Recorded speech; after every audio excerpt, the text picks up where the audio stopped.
কেমন আছো সবাই? আশা করি সবাই খুব ভালো আছো। আজকে অনেক দিন পরে শাড়ি পরলাম, আর সকালে স্কুলে গেছিলাম। এখন খুব সমস্যাই চলছে। আমাদের যে টোটো কাকু নিয়ে যায়, সেই টোটো কাকুর কি টোটোতে অসুবিধা হয়েছে, তাই আমাকে টেনে করে এসে ওদের স্কুলে পৌঁছে দিতে হচ্ছে। তো স্টেশনে টোটোতে করে যাচ্ছি।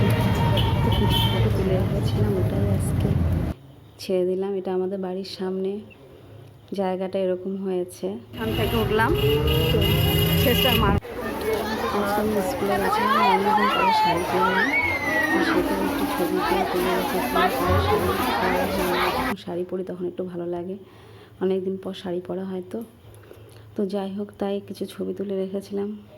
আর এখন মাঝখানে বাড়িতে এসে আমাকে অনেক কিছু করতে হয়েছে। খাওয়া দাওয়া করেছি, অনেক বাসন ছিল, সেগুলো মাজলাম। মেজে ওদের দুজনের ক্যারির ড্রেস, পিটির ড্রেস সব ধুলাম। স্কুল ড্রেসও কিছু এক সেট ছিল, কিছু ওইগুলো সব ধুয়ে টুয়ে সন্ধে টন্ধে দিয়ে, সন্ধেটা আমি দিইনি, বাবুই দিয়েছে।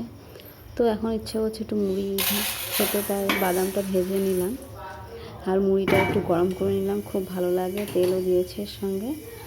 আর এখন বাদাম দিয়ে আর গাজর, পেঁয়াজ আর লঙ্কা দিয়ে মুড়িটাকে মাখাবো আর এখন খাবো। তো সবাই খুব ভালো থেকো।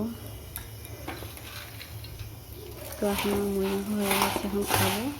তোমাদের সবাইকে জানাই অনেক অনেক শুভেচ্ছা, অভিনন্দন। সামনে পুজো, কিন্তু প্রচুর কাজ আছে, আমাকে অনেক কাজ করতে হবে।